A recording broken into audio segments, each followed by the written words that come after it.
যে তো আমার আম্মু নাই, এখন আমার উপরে নজর দিল, আমার সাথে সে শারীরিক সম্পর্ক শুরু করলো। মানে এটা আপনার আব্বা? হ্যাঁ, আমার আব্বু আপনার সাথে আমার সাথে শারীরিক সম্পর্ক শুরু করলো। যে আমি তো ছোট মানুষ, বাইরে গেলে হয়তো আমার কোনো কিছু হবে না, কেউ মজা পাবে না, এই জন্য সেই আমাকে শারীরিক সম্পর্ক জড়িয়ে ফেললো। জি। আমি প্রত্যেকদিন কান্নাকাটি করতাম। তারপর কিছুদিন সে আমার সাথে শারীরিক সম্পর্ক করার পর আমার সে কইলো বাইরে যে আমি শারীরিক সম্পর্ক করে তার টাকা এনে দিতাম। জি। তারপরে আমি আর কি করাম, আমি তো নিরুপায়, কারণ আমার তো আম্মু নাই। আমার আম্মু যদি থাকতো তো ও নিজের উপরে অনেক কিছুই তো তুললো, আমার উপরে তো কোনো কিছু দেয় নাই। ও তো আমার সাহায্য করতো, হয়তো আমার এই রাস্তায় নামতে দিত না। তারপরে আমি কি করবো, দরজাল বাবা তো, এরকম বাবার ঘৃণা করা দরকার। ভালো কেমনে বাসা যাবে, এরকম বাবাকে ভালোবাসা যায়, ঘৃণাই করা যায়।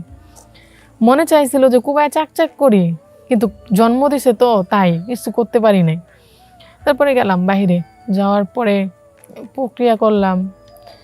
প্রত্যেক দিন মানুষের মন জুগায়া আনন্দ দিয়া টাকা নিয়া বাবারে দিই, বাবা খায়। তখন আপনার বয়স কত? তখন আমার বয়স 15 মতো হয়ে গেছে, 15-16 হয়ে গেছে। অল্প বয়সে আপনি এতগুলো মানুষের সাথে থাকতে হয় আপনার? কারণ এটার অভ্যাস তো আমার আব্বুই করে ফেলছে আগে। করার পরে তো আমার এটা তো অভ্যাস হয়ে গেছে। জি। আগে প্রথম কষ্ট লাগছে, কষ্ট হয়েছে, কিন্তু কষ্ট হলেই আমি কি করতাম, এটা আমি তো নিরুপায়। জি। আসসালামু আলাইকুম, হ্যালো গাইস, কেমন আছেন? আশা করি ভালো আছেন, আমিও ভালো আছি। আর আমি আমার জীবনে কিছু কাহিনী আপনাদের সাথে বলতে চাইতেছি, যেটা বললেই নয়। কারণ আজকে আমার জীবনের কাহিনী আমার বাবাকে নিয়ে। তার আগে আমি আমার পরিচয়টুকু দিয়ে নিতেছি। আমার নাম হচ্ছে মার্জিয়া, আমার বাড়ি হচ্ছে ফুলবাড়িয়া থানা, ডিস্ট্রিক্ট ময়মনসিংহ। এখন আমি যেটা নিয়ে বলতেছিলাম, আমি যখন ছোট, আমার বাবা কিন্তু নেশাখোর একজন লোক, নেশা করতো, মদ খায়, জুয়া খেলে, এসবের মধ্যে কিন্তু সে আকর্ষণীয় বেশি। আমি যখন ছোট তখন দেখতাম উনি নেশা করতেন আর কোনো কাজকর্ম করতেন না করে শুধু আমার আম্মুর সাথে মারামারি করতেন আর টাকার জন্য চাপ দিতেন যে ওনাকে টাকা দিতেই হবে, উনি মদ খাবেন, জুয়া খেলবেন। তখন এরকম করতে করতে ঘরের ভিতরে কোনো খাবার আনতেন না, আমরা খেতে পারতাম না, আমাদের মা মেয়েকে না খাইয়ে রাখতেন সবসময়। তো আর মারামারি করতো, মা কান্নাকাটি করতো। এভাবে প্রায় কিছুদিন চলে যেত, আমি শুধু দেখতাম। দেখার পরে আমার বলার তো কিছুই থাকতো না, কারণ আমি তখন ছোট, আমি কি বলতে পারতাম বা আমি কি করতেই পারতাম। জি। আপনার তখন বয়স কত ছিল? তখন আমার বয়স ছিল 8-9 বছর। জি। এরকম বয়সে তো একজন মানুষ পিচ্ছি, তখন কিছু তো করার মতো না। তারপর আমি এরকম পরিস্থিতি প্রত্যেকদিন দেখতে থাকতাম। দেখার পর একদিন দেখি যে আমাদের ঘরে আব্বু চিগলাচিগলি করতেছে। তো চিগলাচিগলি করতেছে, প্রত্যেকদিন তো একই কাহিনী হয়। তো একই কাহিনী হয়, চিগলাচিগলি করে। তা আমি কিছু বলি নাই, ভয়ে আমি টিক মেরে শুয়ে রয়েছি। মার সাথে এরকম জুলুম করতেছিল। পরে যারা দেখি যে আমার আব্বু একজন লোক নিয়ে আসছে। তো লোক নিয়ে আসছে, কেন লোক নিয়ে আসছে আমি তো সেটা বুঝতে পারতাম না, সেটা বুঝিও তো না, ছোট মানুষ কেমনে বুঝি। পরে ধরে দেখলাম যে আমার আম্মুর জানি কোন রুমে নিয়ে গেল, আমার আব্বু কি জানি করলো আর টাকা দিল, লোকটা চলে গেল। আমার আব্বু টাকা নিয়ে মদ খাইতে গেল। আমার আম্মু আমার কাছে এসে আমার ঝরাই ধরে অনেক কান্নাকাটি করলো। কান্নাকাটি করার পর আমি তো আর কিছু বুঝতাম না, শুধু আমার আম্মু আমার মুখের দিকে তাকায়, আমার আব্বু সব কিছু সহ্য করছিল, কারণ আমি যাতে বাবা ছাড়া না হই। কিন্তু এরকম বাবার কাছে থাকার চেয়ে না থাকা তো অনেকটাই ভালো। কিন্তু আমি যদি আমার মা তখন যদি আমার নিয়ে চলে যেত, হয়তো আমি আমার মারে পাইতাম, কিন্তু এখন তো বাবা পাইলাম না, মাও পাইলাম না, দুটোটা ছাড়াই তো আমি এখন বড় হইলাম। জি। মানে আপনার মা বাবা ছাড়া বড় হলেন, মাঝখানে ঘটনা কি হয়েছে আর কি? এটা আমি বলতেছি কারণ যখন দেখতাম যে এরকম লোক থাকতো, লোক আসতো প্রত্যেক দিন, আমার আব্বু এরকম লোক আনতো, আমার আম্মু শুধু কান্নাকাটি করতো আর লোকেরা শুধু আব্বুর কাছে টাকা দিয়ে চলে যেত। মানে ওই টাকা দিয়ে আব্বু নেশা করতো। আপনার আম্মুরে দেহ ব্যবসা করাইতো? ওইটা আমি তখন ভাই বুঝতাম না যে ওটা কি করাইতো, শুধু দেখতাম যে এটাই করতো। পরে আমি যখন একটু বড় হলাম, বড় হওয়ার পর দেখি যে প্রত্যেকদিন এরকম লোক আসে আমার আম্মুর সাথে শারীরিক সম্পর্ক করে। আমার আব্বু দাঁড়ায় থাকে দরজার পাশে, ওনাকে টাকা দিয়ে ওরা চলে যায়। এরকম করতে তখন দেখা যায় যে এলাকার মধ্যে জানাজানি প্রায় হয়ে গেছে। হয়ে যাওয়ার পর এলাকার লোক ধরছে। তারপর আমার আব্বু আর বাসায় লোক আনতে পারে না। তারপর আমার আম্মুকে অনেক নির্যাতন করে, মারামারি করে আর টাকা চায়।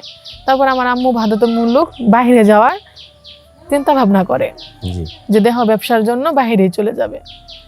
তারপর বাইরে যাইতো, আমার রেখা যাইতো রাত্রে রুমের ভিতরে। আমি একা একা শুয়ে শুয়ে কান্না করতাম, কারণ আমার মা আমার কাছ থেকে দূরে চলে যেত। যেই মা আমার বুকে নিয়ে শুয়ে ঘুম পাড়াইছে, ও আমার এখন রাত্রেবেলা রেখা বাইরে চলে যায়। আসে সকালে, উনি টাকা নেয়, টাকা নিয়ে মদ খায় আর জুয়া খেলে, এইসব করে। এসব করতে করতে আমার মা প্রায় অনেক দিন এইসব করলো। করার পরে 1.5 বছর এরকম হবে ব্যবসা করার পর আমার মার একটা বড় ধরনের একটা রোগ হইলো। রোগ হয়ে ওইসব হয়ে মারা গেল। মারা যাওয়ার পর আমি তো ওখানে একা হয়ে গেলাম। উনি তো এখন আর টাকা নেওয়ার মতো তার আর কেউ নাই। তখন সে আমার উপরে নজর দিল যে তো আমার আম্মু নাই, এখন আমার উপরে নজর দিল। আমার সাথে সে শারীরিক সম্পর্ক শুরু করলো। মানে এটা আপনার আব্বা? হ্যাঁ, আমার আব্বু আপনার সাথে আমার সাথে শারীরিক সম্পর্ক শুরু করলো। যে আমি তো ছোট মানুষ, বাইরে গেলে হয়তো আমার কোনো কিছু হবে না, কেউ মজা পাবে না, এই জন্য সেই আমাকে শারীরিক সম্পর্ক জড়িয়ে ফেললো। জি। আমি প্রত্যেকদিন কান্নাকাটি করতাম। তারপর কিছুদিন সে আমার সাথে শারীরিক সম্পর্ক করার পর আমার সে কইলো বাইরে যে আমি শারীরিক সম্পর্ক করে তার টাকাই না দিতাম। জি। তারপরে আমি আর কি করাম, আমি তো নিরুপায়, কারণ আমার তো আম্মু নাই। আমার আম্মু যদি থাকতো তো ও নিজের উপরে অনেক কিছুই তো তুললো, আমার উপরে তো কোনো কিছু দেয় নাই। ও তো আমার সাহায্য করতো, হয়তো আমার এই রাস্তায় নামতে দিত না। তারপরে আমি কি করবো, দরজাল বাবা তো, এরকম বাবার ঘৃণা করা দরকার। ভালো কেমনে বাসা যাবে, এরকম বাবা কি ভালোবাসা যায়, ঘৃণাই করা যায়। মনে চাইছিল যে কুবায় চাকচাক করি, কিন্তু জন্ম দিছে তো তাই কিছু করতে পারি নাই। তারপরে গেলাম বাইরে, যাওয়ার পরে প্রক্রিয়া করলাম। প্রত্যেক দিন মানুষের মন জুগায়া আনন্দ দিয়া টাকা নিয়া বাবারে দিই, বাবা খায়। তখন আপনার বয়স কত? তখন আমার বয়স 15 মতো হয়ে গেছে, 15-16 হয়ে গেছে। অল্প বয়সে আপনি এতগুলো মানুষের সাথে থাকতে হয় আপনার? কারণ এটার অভ্যাস তো আমার আব্বুই করে ফেলছে আগে। জি। করার পরে তো আমার এটা তো অভ্যাস হয়ে গেছে। জি। আগে প্রথম কষ্ট লাগছে, কষ্ট হয়েছে, কিন্তু কষ্ট হলেই আমি কি করতাম, এটা আমি তো নিরুপায়। জি। জি। আমার উপায়ের মতো কোনো কিছু ছিল না, আমি পরিস্থিতির শিকার হয়ে গেছিলাম তখন। তারপর প্রত্যেকদিন তারে আমি টাকা নিয়ে দিতাম। নিয়ে দেওয়ার পরে ভাবলাম যে বাপের ঘরে থাকার চেয়ে না থাকা ভালো। যেহেতু ওই বাপে আমার নিচে নামাই দিছে, আমি নিচে নাইমা নিজের টাকা নিজে উপার্জন করাম, হ্যাঁ থাকুক তার কাছে। এখন আমি সব কিছু প্রায় বুঝি। এখন আমি এই খারাপ লাইনে আসছি। কেন আসছি? একমাত্র আমার বাবার কারণে আসছি। ও বাপ বলতে ঘৃণা হয়, এরকম বাপ সমাজে থাকার চেয়ে না থাকা অনেকটা ভালো। যেই বাবা। এখন আপনার বর্তমান পরিস্থিতি কেমন? এখন আমার বর্তমান পরিস্থিতি অনেক খারাপ লাইনে চলে গেছে, ভালো লাইনে নাই। কারণ আমি এখন ভালো লাইনে যেতে পারতেছি না। আমি কি কোনো সময় যেতে পারবো কিনা আমার এটাও সন্দেহজনক, কারণ আমি এখন অনেক খারাপ লাইনে চলে আসছি। এখন আমার ধরেন 1 জন 2 জন 3 জন এরকম হলেও চলে না, প্রায় আমার 10 জন 15 জন লাগে। কারণ 15 জন যদি আসে তারপর আমার কোনো রকম চাহিদা মিটতে চায় না।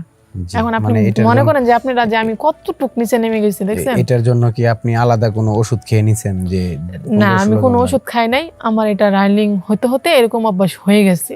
জি। রাইলিং চালাতে এরকম অভ্যাস হয়ে গেছে। এখন আমার মনে হয় না যে আমি এটার ভিতর থেকে বেরিয়ে আসতে পারবো। তাই আমার প্রত্যেকটা মা বোনদেরকে আমি বলে যাই, কোনোদিন বাবার চক্রান্তে পয়রা নিজের জীবনটাকে নষ্ট করো না। হয়তো যদি পাও তাহলে দূরাপি চলে যাও, বা সুন্দর করে কর্ম করে নিজের জীবনটাকে সুখী করো, কিন্তু কোনো সময় নিজের দেহ বিক্রি করে নিজের জীবনটাকে নষ্ট করো না। কারণ তোমার বোঝার দরকার, তোমার একটা সংসার হবে, তোমার একটা স্বামী হবে। তখন তোমার স্বামী দিয়ে তোমার হবে না, তখন তোমার এতজন লোকের তৃপ্তি তোমার প্রয়োজন মনে হবে, যে অতজন লোকের সাথে তুমি সম্পর্ক রাখো। তখন তো তুমি কিছুই পাবা না, নিজের স্বামীর সংসার না পাবা তুমি সমাজের কারো কোনো ভালো জিনিস। তাই আমার সব মানুষরে আমি একটা কথাই বলি, বাবাদেরকে ঘৃণা করো, এরকম বাবাদেরকে ঘৃণা করো, ওরকম বাবাদেরকে ছাড়া দাও। যে পথে যেতে চাই ওই পথে যাক। ওরা নিজের সন্তানের সিফটি যেহেতু দিতে পারবে না, তাদের ওদের সিফটি সন্তানের নেওয়ার কোনো প্রয়োজন পড়ে না। এরকম বাবারা চাক করো, দেশ থেকে সরায় দাও। আমার মতো জীবন কেউ নষ্ট করো না, এটাই সবার কাছে আমার দাবি।